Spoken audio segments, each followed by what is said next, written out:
Welcome to Basically Sci-Fi, the short story podcast with stories you can basically call sci-fi. I'm Jared, I'm Todd. And I'm Adam. and this week we got a story from me using the same prompts that we've used the last couple of times. It's apocalypse and dimensions, rather. That sometimes does have an effect on the story that comes out.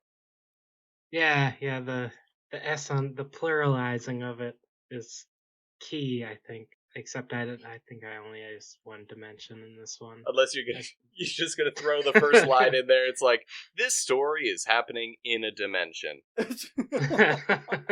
Done. No, I saved apocalypse for the last line. Oh, but the dimensions play an actual role. Oh, I feel like that's not a spoiler. Sort of. No, Yeah. it's not. This story is going to be several episodes long. As far as like, I got to a good point and ended this one and started the next one, which I don't have a prompt for. But when I read mine before, I forgot to mention that they were returning characters at the beginning. Is this one going to have any of our favorite characters coming back? Nope. Nope. No. Well, I had started this one before I started the prompt for the previous episode. Okay. So this one is not the continuation of that episode. I have that written out, but I think I'm gonna go through with this whole story and then go back to the one that I started with, rocks and electromagnets. Oh, okay. So this story is connected to rocks and electromagnets? No. This story is not connected. I have another story that is connected to that one. But I'm not gonna get back to it for some time. All right.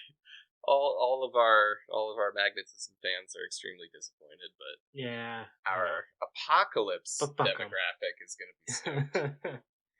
Yeah, for one episode at least. Come on, guys! I can't nut unless there's some rocks and or magnets. Trying to get my rocks off. Magnets? How do they work? I mean, that's been well established as miracles. I know. That's by Professor Too Dope. Shaggy Too Dope, and what is it? Murderface Killer? I'd really rather not know their names, but okay. It's Professor Murderface Killer.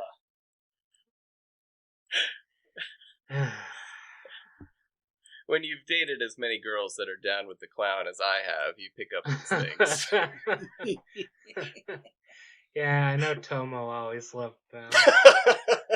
That's exactly what I was talking about. Yep. I remember. Yep. Oh, that phase. So, anyway, magnets, miracles, apocalypses, and dimensions. Yep. That's, some of those are the prompt that I wrote this week. Let's get it! I want to hear a story. Alright, my story this week is, entitled Of Gods and Garbage. Fibula 16 was a planet in turmoil. The world government was a shambles, with nation-states quitting and rejoining every day just to spite their neighbors. It was a planet on the verge of either entering enlightenment or falling into complete anarchy, governmentally at least. For the common citizenry, however, these were problems that would probably just sort themselves out. Just do a hashtag, it'll work out. Yep. For the doomsday cult of ne'er-do-wells that felt that the end times would be heralded by the discovery of their god, not paying attention to the cult's daily activities, it came as some surprise to learn that said deity did have an interest in them. Oh. Roger, the god in question, wasn't really a god. What? Do I need to repeat that? No!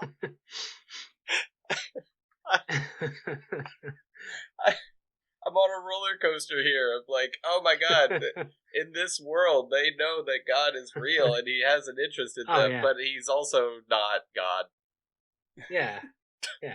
But it will all be explained, sort of, sooner or later. Young Padawan. In More our or world, less. too. Yeah. He didn't mold these people out of the filth and primordial ooze that covered the world in its early years as an interplanetary trash heap. He had merely been assigned to the job of making sure that all of the garbage was broken up enough that the locals couldn't use it to advance their civilization unnaturally. Oh. In the long, boring millennia he had worked this job, Roger's people were particularly long-lived, hence his position as custodian of the trash. It's a very sought-after position with solid salary, benefits, but requiring extensive knowledge and understanding of the proper zoning necessary to keep the trash heap from ruining the natural ecosystem of the world. In his time there, Roger had come to be known as a god by the people. Part of his duty was to occasionally go down to the planet and retrieve any wayward trash that had gotten through the filtration system, bring it back to his space station for more rigorous deconstruction. This invariably led to interaction with the locals, where he would try and come up with a reason for being there. But given that he was twice the height of even the tallest humanoid on the planet, and with at least 4 more arms, his excuses never really stuck. When the world was sufficiently advanced, he had tried to explain why he was actually there, but they wouldn't accept the idea that their planet was a trash pile, and so the locals continued to believe he was their god. Their god who occasionally turned up to lie to them and steal big chunks of metal ore and clean up puddles that were making people sick. Now, the Doomsday Cult wholeheartedly believed that one day Roger would get tired of watching over them all, and when that day arrived, the whole planet would flood with toxic puddles that he was so often seen cleaning up. What they really should have been worried about was the demons from the neighboring dimension. Their priorities are all out of whack. Exactly. Who were daily being formed by this trash runoff from Fibula 16. The interplanetary collective that Roger was working for had just discovered that the waste particles they were creating had started to tear at the fabric of reality that held the multiverse together. So naturally, they tasked Roger with fixing it before these creatures started to break through and cause trouble in this dimension. It was too big of a task for Roger, though, as he was ultimately just a glorified bureaucrat who was in over his head, and the fabric ripped. It wasn't the flood of vicious creatures that was initially feared, though. Instead, it took a few weeks for the first creature to breach the tear. It seemed a little lost on its arrival. Hablax, the creature in question, came through and was shocked to find a pretty nice environment. Fibula was marred by post-industrial pollution and mass-produced architecture, but it was much better than the toxin-polluted planet Hablax had come from. Or you would think, apparently. Because the story is set from the other point of view, and the assumption seems to be that what we know is inherently better than what we don't. Narrator, get out of the way.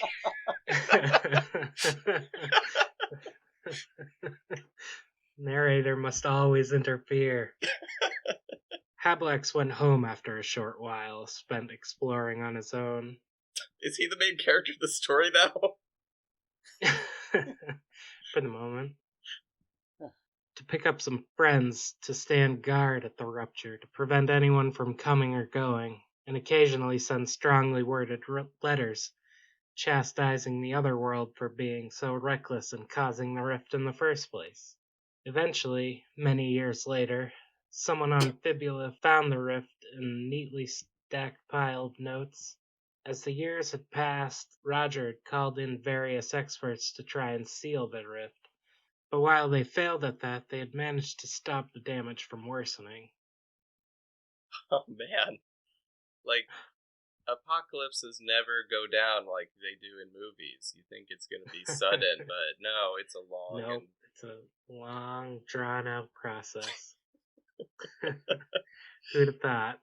However, because of the increased activity on the planet, the cult had grown, and at the same time, the general population had become more accepting of each other and their differences. They had taken advantage of this for the betterment of society, and the cultists had taken in more and more of the people unwilling to change. Most would say unwilling or unable, but fuck that. Everyone's able to change. They just don't want to because they're cunts.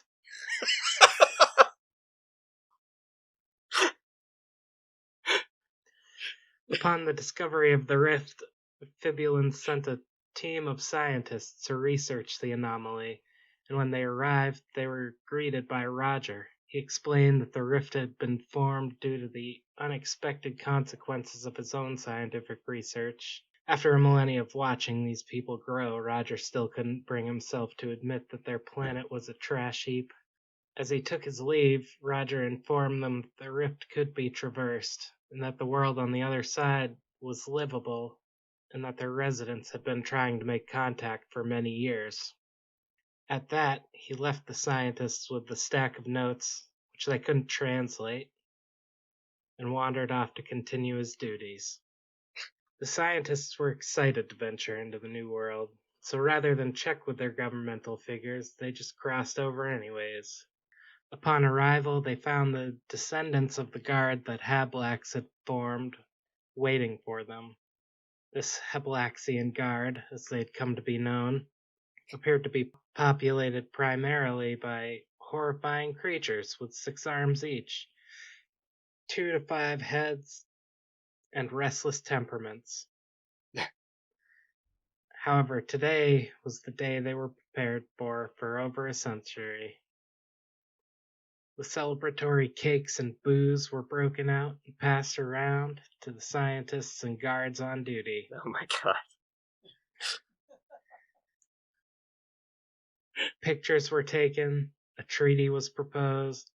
The guard had spent years sending scouts through the gateway to study the Fibulan society and had learned the language and custom in order to avoid any first contact awkwardness. When asked why the notes were in their own tongue, they simply stated it had been tradition and was really just a formality. The two groups got along great and had a lovely little party where everyone got wasted and overstuffed on cake. Ooh, what a lovely tea party. After a long nap, some might call it sleep, the scientists went home a little groggy, but excited to relay the information of their meeting. The general Fibulan populace was pretty excited, as were the people of the other side. Though, given the huge differences in culture, some groups on both sides were weary of the possible negative side effects, most notably the Doomsday Cult. The leader of the cult, Joe, set out to find Roger, while the rest of the members prepared for the ritual panicking. Add more words that just don't go together. There you go. The ritual panicking. Oh. Yep. Yep.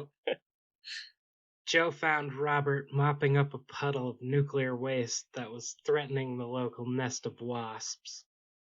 "Oh, great Robert, I come seeking your advice on the potential disaster that is slightly less great than your portal." Oh. Hey, Joe. Look, you don't have to worry about anything with the portal.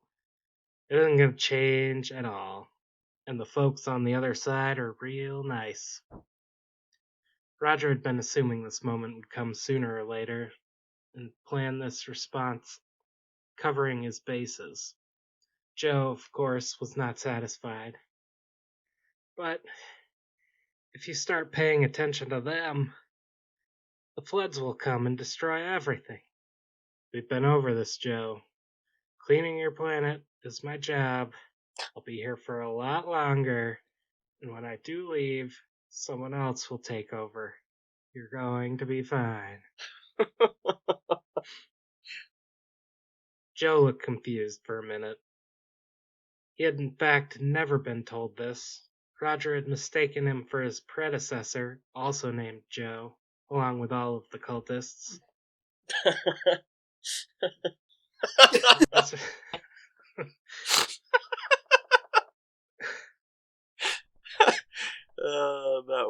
a good one. Yeah. That was a good one. Yeah, it becomes confusing in the next episodes. A little bit. No, I'm sure every character being named Joe will be fine. Yeah. But precisely. I mean, that's what Roger thinks. Yeah. This revelation came as a shock, but was quickly pushed to the back of his mind and soon forgotten. Joe wandered back to the cultists' hangout, still reeling from the nagging thoughts that maybe his whole religious philosophy might be wrong. But at the same time, he just couldn't give up on his lifetime of belief. Hello, siblings. I come with news. Our god, Roger, is thinking about leaving us to live with the demons on the other side of the portal. We must put a stop to this. Any ideas? What if we asked him kindly? Another Joe suggested. I've already tried that. He just told me some insane story about being a janitor. I staunchly refused to believe it. There was a brief round of applause for that. They knew their god was a liar, and that not believing him is laudable.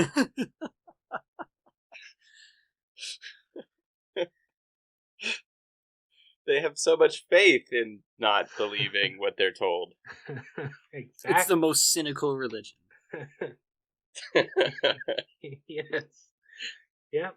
God's real, but he's gonna not be there eventually, so... So we're all gonna die. What if we close the portal? Another Joe suggested. That could work, but how? If even Roger himself can't close it, do we propose to do so? Well, he likes to use his magical machines to solve problems and drain puddles. But what if we used something more basic? Like, say, a rock? What if we put a really big rock on top of it? Will that close the portal? And then chain members to it for the rest of eternity so he won't mess with the rock? And so it was agreed. A flawless plan. Nothing could ever go wrong with it. The cult moved to put this plan in action. Joe had found the perfect sized rock, and the cultists dragged it to the site of the portal. But while they were trying to position it, the scientists returned with some equipment to study the portal. And everyone just stopped. The scientists trying to determine what the cultists were doing, and the cultists trying to blend into the background, hoping no one had seen them. This went on, much like this story, for far too long, neither side wanting to make the first move. Then suddenly a group came through the portal from the other side. The leader of this delegation was Happel. He simply said, "Our world is ending." To be continued. Oh. Ooh. Bum, bum, bum. Oh. Yeah. The demons dimension is the one that's having an apocalypse? Uh-huh. Oh, no. That was a twist. Now, was a are they Yeah. really demons, or are they just misunderstood? No, they're demons from the point of view of the people of this planet. Well, That's what I thought. Because they don't look like them. This is now my theory about Jared's stories, is that the narrator is the main character, and he's a goddamn liar. At the beginning of the story, he straight up says, what they should have been worried about was the demons. And then later, it's like, the demons are great, they're fine. Yeah. They come from a pretty cool place, and they're actually kind of chill. They have cake. Yes. What? It's called an unreliable narrator. But do they have cake? And not? Are they really nice? Because maybe it's a double lie. Oh my god. Yeah, it could be. Could be. You never know. It's not, but it could be. There could be an anal plug in that cake. Oh my god.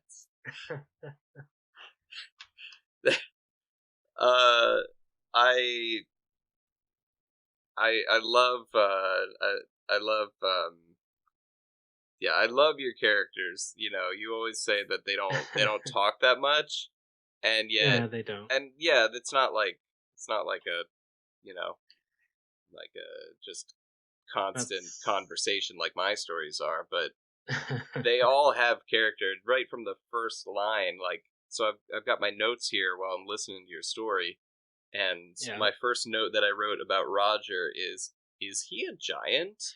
And then as I'm writing that, you're saying that he towers above everyone else. So I'm like, yeah. And he's got 6 arms, and I'm like, I'm pretty sure I only thought that because of how clearly they're all being developed. So yeah, that's good to hear. Yeah. I think I might have gone a little overboard on that explanation as far as I wasn't sure if that was coming across, but apparently it came across fine. So yeah. I'm not worried about it. Yeah, I really liked how the theme of our last 3 stories. Yep. I really liked how it was like, I don't know, just like really cynical. Yeah, well, I thought for a second that Jared. Roger. I'm cynical as fuck. I kind of expected Roger, the janitor guy, to be the main character, but then it shifted to the cultist, and it feels more like a slice of life where you get like each person's perspective instead of just like one main viewpoint. Yeah, and that continues into the next episode too, where it's from the point of view of the demon side of this portal. I won't give too much away, but while the second half of this story is going on, they're trying to sort out issues with their impending apocalypse and what leads them to come and ask for help. This first story spanned at least 100 years, maybe more. Yeah, multiple hundreds. So but I didn't say that specifically yet. Roger's there, but I mean, the story is about the two planets or the 2 dimensions. You know, it's not about Roger's just this guy. See, Roger, he's there. Roger retiring and there. Somebody else taking his job. Like, I don't know. Like, the demons are having an apocalypse, and then the people all named Joe are also like concerned about their own apocalypse. But it's like Joe's apocalypse is the most low stakes ever because you're just gonna get a new god. Yeah, because it's never gonna happen. Yeah. There are no stakes to that apocalypse. It's just the insanity that is religion, like basing ideas on old ideas passed down through writings or just basing ideas off of what you believe. Or what someone at some point believed, and then everyone else has been believing it for so long that they're like, well, it's been established long ago that and the only Roger's a goddamn liar. Theirs is actually based in reality insofar as Roger exists, and he's a tangible being that they can see and talk to, and like it very clearly told them just he's remains not a god. over the millennia because he's a very long-lived creature. Yeah, but they don't know that because they're fucking dumb. And that's the theme of all of your stories. Yeah, people are stupid, and they get what they deserve. Oh. But then at the beginning, I keep coming back, probably just because it's my favorite story that you wrote. At first I thought this was going to be thrown back to that one story you wrote with the I don't know if their names were Hobble and Grobble, but a professor and his little minion that became the dictators of a planet. Oh, yeah, just for fun. Yeah. Yeah, I don't remember those characters' names either. That was so long ago. Yeah. I'm still pulling for them to come back. Yeah, I was thinking about bringing back the robot butlers too, but I don't know. I don't know if they would really fit into this story. They might fit into my other one that I was working on, though. Well, so as much as I like them individually, it's like I said before,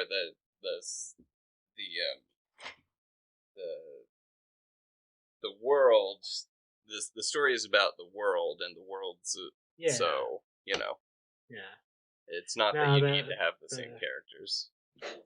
Yeah, this particular story is gonna span a lot more years to come too, so it's gonna have different characters popping up, and I think that's why I made Roger long-lived, to have like one character that's going to be there through all of it, while all the others sort of cycle in and out. Yeah, it's definitely good to at least have that one kind of perspective, I guess. Yeah, it's kind of like a landmark. Yeah. People get to know. Mm-hmm. But hey, a story being told over multiple generations, this is also JoJo. This is, yes. Each and every one of us have a different JoJo reference. That is not what I'm going for, but I mean, maybe in episode 6 I'll introduce stands. Who knows? I definitely need to up my musician reference though if I'm gonna go full JoJo. Well, we've already got perfect setup for Professor Too Dope. There we go. Should have named Roger Ronnie just to go with Dio. Yeah.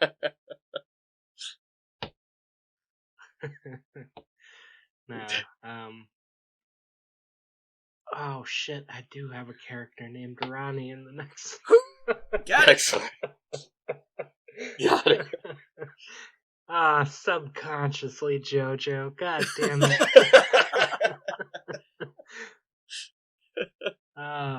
You know how there's like 6 degrees of Kevin Bacon? It's like the 2 degrees of JoJo. JoJo's Bizarre Adventure. Well, I was referencing the Bible, which is a JoJo's reference, so. Yeah. There's the 2 degrees. Exactly. So that concludes another episode of Basically Sci-Fi. Next time we'll be back with fewer prompts. And by that I mean no prompts. This is uncharted territory, baby. Just gonna start winging it from here. Raw, uncut story. Just wang. Although there is always the possibility that I could be lying to you right now, and we'll take prompts from stories we've already written and tell you that those are the prompts. But which, I know you're not going to believe me, has actually never happened before on this show.